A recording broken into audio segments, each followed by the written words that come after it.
Como será a vinda de Jesus? Evangelho de Mateus. Comentário de Mari Persona. O discurso de Jesus continua realçando o caráter judaico de Mateus 24. No versículo 15, chegamos à profanação do templo de Jerusalém, descrita pelo profeta Daniel. Quando os judeus fiéis desse tempo, que ainda é futuro para nós, virem o sacrilégio cometido no lugar santo, eles saberão que é chegada a hora. Para que isso aconteça, é preciso que exista outra vez o templo, portanto, ele será reconstruído. A frase, quem lê entenda, tem grande significado para os judeus fiéis que lerão o profeta Daniel e entenderão que é chegada a hora. O capítulo continua mostrando que é dirigido a judeus. Além da referência ao templo, que é destruído e reaparece profanado no versículo 15, Jesus fala dos profetas, profetas falsos profetas, pois foram profetas que levaram a palavra de Deus a Israel. As advertências dos apóstolos, quando feitas à igreja, é contra falsos mestres. Jesus fala também de falsos cristos, que farão grandes milagres. E lembre-se de que Cristo significa Messias. Sempre existiu gente por aí dizendo ser Jesus, querendo enganar os cristãos. Mas quantos você encontra dizendo ser o Cristo, o Messias de Israel, e tentando enganar os judeus? As pessoas às quais a profecia é dirigida, aqui, estão na Judéia, e são exortadas a fugirem para os montes e orarem para que a fuga não aconteça no sábado. Olha outra característica judaica aí, que é o dia em que os judeus não podem viajar, ou no inverno, que obviamente só abrange um hemisfério. Jesus está falando de uma tribulação como nunca houve desde o princípio do mundo. Portanto, não pode ser associada a qualquer perseguição, holocausto ou guerra da história, pois esta, que está sendo descrita aqui, precede a volta de Cristo, o que ainda não aconteceu. O capítulo 2 da segunda carta aos Tessalonicenses diz que então será revelado o anticristo, que é mestre em milagres, e que se assentará no templo de Jerusalém, proclamando ser Deus. Diz também, lá em Tessalonicenses, que Deus fará com que creiam na mentira e sigam o anticristo todos os que ouviram o evangelho e foram deixados para trás no arrebatamento da igreja, porque não creram na verdade. Portanto, se você ouviu o evangelho da graça e ainda não tomou uma decisão, a hora é agora. Depois, só será salvo quem nunca foi evangelizado antes. O anticristo só se manifesta depois que aquele que o detém, o Espírito Santo, é tirado da terra. No capítulo 2 de Atos dos Apóstolos, o Espírito Santo desceu ao mundo e passou a habitar individualmente em cada pessoa que crê em Jesus e coletivamente na igreja. Quando os crentes em Jesus forem tirados da terra no arrebatamento, o Espírito, que é o penhor ou a garantia da sua salvação, será tirado com eles. Quem for evangelizado depois disso e crê em Jesus terá o Espírito sobre si, como acontecia nos tempos do Antigo Testamento, mas não em si, habitando em si, como acontece hoje. Se você crê realmente em Jesus, você tem o Espírito Santo, pois a Bíblia diz que se alguém não tem o Espírito de Cristo, esse tal não é dele. Você é de Jesus?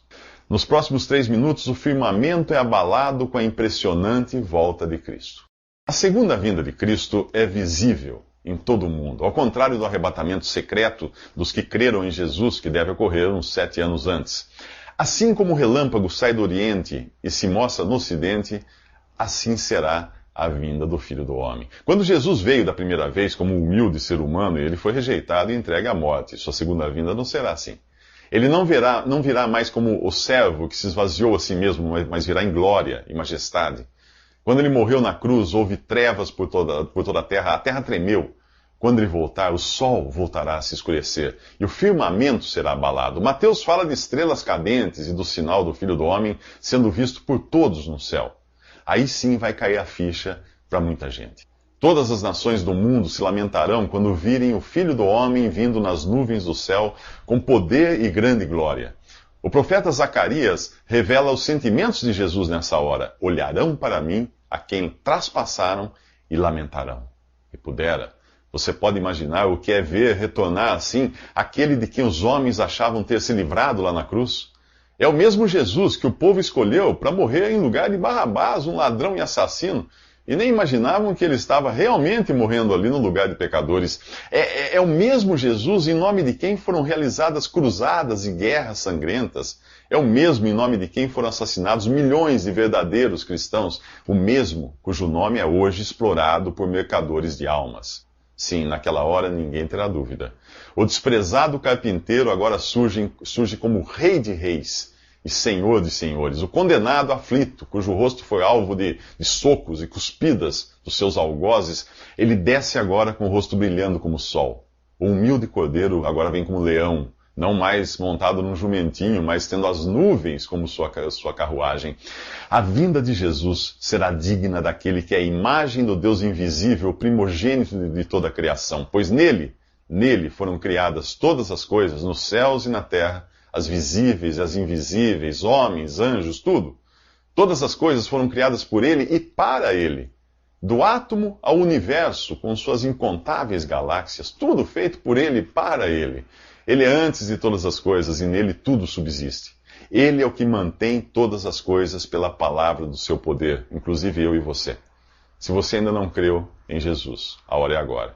Os que não crerem antes do arrebatamento secreto da igreja passarão os 7 anos de tribulação acreditando piamente no anticristo e verão Jesus vindo dos céus não mais como Salvador, mas como juiz.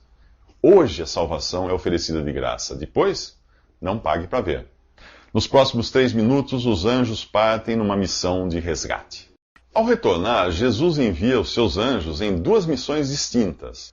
Uma é para que reúnam dos 4 cantos do mundo os seus eleitos e os levem à terra de Israel, numa operação de resgate sem precedentes. Que eleitos são esses?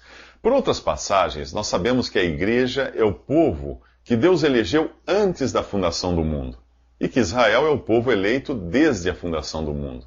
Já que a essa altura dos acontecimentos a igreja não está mais no mundo, pois foi arrebatada antes dos 7 anos de tribulação, os eleitos aqui são israelitas. Uns 700 anos antes de Cristo, 10 tribos de Israel, 10 tribos das 12 tribos de Israel, foram levadas para o exílio e se dispersaram entre as nações, perdendo a sua identidade. Depois da morte de Jesus, as tribos de Judá e Benjamim, que permaneceram na terra de Israel, acabaram também exiladas por 2000 anos, até a fundação do Estado de Israel em 1948. Os anjos que Jesus envia neste capítulo resgatam e levam para Israel os descendentes das 10 tribos perdidas, que hoje ninguém sabe quem são e nem onde estão, além de judeus de Judá e Benjamim que ainda não tiverem retornado para a terra de Israel. Antes que você me pergunte onde caberá tanta gente, lembre-se de que a população do mundo terá diminuído durante as catástrofes dos 7 anos de tribulação. Além disso, a terra de Israel, a partir desse ponto, não está limitada ao território hoje ocupado pelo atual Estado de Israel. A terra prometida inclui a faixa de Gaza, Cisjordânia, Líbano e parte da Síria. A atual ocupação foi feita por judeus ainda rebeldes, descendentes daqueles que há 2000 anos condenaram o seu Messias à morte. Jesus avisa que um prenúncio da sua vinda para reinar nesse mundo é a figueira com ramos tenros e folhas brotando. Hoje Israel está assim, apenas com folhas, sem frutos para Deus, como a figueira do capítulo 21 de Mateus, que Jesus fez secar. Se você abrir um jornal ou ligar o noticiário agora mesmo, eu sou capaz de apostar como verá alguma notícia dessa figueira. Isso é sinal da proximidade da volta de Cristo descrita aqui. Se o arrebatamento da igreja acontecer hoje, a contagem regressiva será de aproximadamente 7 anos. Para quem já escutou o evangelho da graça de Deus, a única chance de salvação é crer antes do arrebatamento. Depois, só haverá salvação para quem não foi evangelizado ou não tinha idade suficiente para entender. Você sabe que eu estou falando com você, não? Jesus avisa que não passará esta geração antes que todas essas coisas descritas neste capítulo aconteçam. Que geração? Bom, não pode ser a geração dos tempos de Jesus, pois aquela já morreu. Resta a geração dos que hoje estão vendo a figueira dar folhas. A minha geração, a sua geração. Em Apocalipse, Jesus promete livrar sua igreja da tribulação que está para vir sobre todo o mundo. Não preciso repetir aqui que igreja não é uma organização religiosa, mas o conjunto dos que creem em Jesus, ok? Muito bem, o aviso de embarque já foi dado. O cartão de embarque diz mais ou menos assim: eu creio no Senhor Jesus como meu Salvador. Você tem esse cartão? Nos próximos 3 minutos, os anjos saem para outra missão, uma missão terrível. Nos últimos 3 minutos, vimos Jesus enviando seus anjos numa missão de resgate para repovoar a terra de Israel com todas as 12 tribos.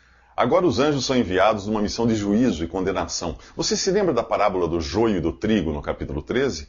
O dono do campo semeou o trigo, mas o inimigo, o diabo, plantou o joio. As sementes cresceram juntas, mas no final os anjos são enviados para amarrar o joio em feixes para ser queimado. Lá diz assim: o Filho do Homem enviará os seus anjos e eles tirarão do seu reino tudo que faz tropeçar, todos os que praticam o mal. Eles os lançarão na fornalha ardente, onde haverá choro e ranger de dentes. Então os justos brilharão como o sol no reino do seu Pai. Jesus alerta que passarão os céus e a terra, mas suas palavras não passarão. Portanto, cedo ou tarde, tudo acaba se cumprindo exatamente do jeito que ele falou. Ele diz também que ninguém sabe o dia e a hora, por isso qualquer especulação nesse sentido é bobagem. Tudo o que nós podemos saber é a época, com base nos sinais que ele mesmo revelou. Como já vimos, a figueira é um desses sinais. Agora ele fala dos tempos de Noé, quando o povo não estava nem aí para aquele sujeito que vivia dizendo que ia cair uma tempestade e inundar tudo. Não era para menos. Primeiro, quem acreditaria num homem que estava construindo um navio em terra seca? Segundo, quem acreditaria na possibilidade de chover? Na Bíblia você não encontra chuva antes do dilúvio. Em Gênesis diz que a terra era regada por uma neblina. O discurso de Noé, falando do dilúvio, era inacreditável para os seus contemporâneos, e as coisas que Jesus diz aqui são inacreditáveis para o homem moderno. É por isso que é preciso fé para crer na palavra de Deus. Recapitulando, vamos ver o que vem por aí. Primeiro, num piscar de olhos, parte da população do mundo irá desaparecer no arrebatamento da igreja, que são os salvos por Jesus. Depois haverá 7 anos de tribulação e Jesus voltará para estabelecer o seu reino nesse mundo. As 10 tribos perdidas de Israel serão reunidas por anjos, as outras 2 na terra prometida. Os anjos também sairão por aí para recolher o joio e lançá-lo no lago de fogo, juntamente com a besta e o anticristo, que inaugurarão o lugar. O capítulo 24 de Mateus nos dá mais detalhes desse arrastão dos anjos na colheita do joio. 2 pessoas estarão juntas, uma será levada e a outra deixada. Isso não é o arrebatamento da igreja. No arrebatamento da igreja é o próprio Senhor, e não os anjos, quem recolhe os crentes. Além disso, a comparação aqui é com o dilúvio, quando os incrédulos foram levados pelas águas do juízo de Deus, enquanto Noé e sua família estavam a salvo na arca. Portanto, Jesus está falando dos incrédulos que são levados pelos anjos para o lago de fogo, e não para o céu. Nos próximos 3 minutos conheceremos 2 servos, um fiel, outro não. Jesus termina o capítulo 24 de Mateus exortando seus discípulos a vigiarem, para não serem pegos de surpresa pela sua vinda. Embora a exortação seja primeiramente aplicada a Israel, ela também serve para aqueles que creram em Jesus em qualquer época. Vigiar é manter-se sempre acordado e preparado, ciente de que algo está para acontecer. Aqueles que em todas as épocas receberam a responsabilidade de zelar pelas coisas de Deus, não podem viver de qualquer maneira e sem qualquer expectativa da volta do seu Senhor. Israel já teve a chance de mostrar que não estava esperando por seu Messias quando ele veio para o que era seu e os seus não o receberam. Agora é a vez da cristandade mostrar a sua indiferença para com a volta do Senhor a qualquer momento. Começando no capítulo 24 e continuando no capítulo 25, Jesus conta 3 parábolas, a dos 2 servos, das 10 virgens e dos diferentes talentos. Basicamente, elas nos falam da necessidade de sermos fiéis, vigilantes e produtivos durante a ausência do Senhor. Lembre-se de que fidelidade, vigilância e trabalho são coisas que acompanham a salvação e não meios para se chegar a ela. A salvação é recebida exclusivamente por graça e não por nossos esforços. Ela é somente o sangue de Jesus derramado na cruz que pode purificar os nossos pecados. O foco das 3 parábolas está na atitude daqueles que professam fé em Jesus durante a sua ausência. Nelas, Jesus é representado, respectivamente, pelo Senhor dos servos, pelo noivo e pelo homem que viaja e deixa recursos para seus servos multiplicarem. Nas três você encontra aqueles que são fiéis e aqueles que apenas professam uma fidelidade que na realidade não existe. O servo fiel da primeira parábola vive na expectativa da volta do seu Senhor a qualquer momento. Sua expectativa é premiada no versículo 46, onde ele é chamado de bem-aventurado ou feliz. Assim será no arrebatamento da igreja. O servo infiel, por sua vez, não tem qualquer senso de responsabilidade, pois acredita que o seu Senhor irá demorar. Ele se sente melhor na sua ausência do que na sua presença. Nos versículos 50 e 51, que representam a vinda de Cristo para reinar, ele é pego de surpresa, ele é surpreendido como se um ladrão invadisse sua casa para roubá-lo das coisas que ele mais preza. Como você se sente em relação a Jesus? Prefere acreditar que o melhor mesmo é que ele demore para você aproveitar a vida? Se ele voltar agora, isso vai estragar seus planos? Afinal, você tinha tantos planos, tantas coisas ainda que queria realizar para Deus? Eu sei. Se você considera a volta de Jesus um estorvo, é melhor checar essa sua fé. Nesta parábola, o servo que não espera por seu senhor é chamado de hipócrita e condenado no final. Sua fidelidade não era real. Nos próximos 3 minutos, encontraremos 10 virgens e suas lâmpadas.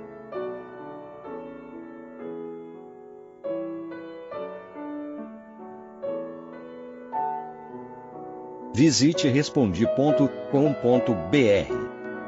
Visite também 3minutos.net.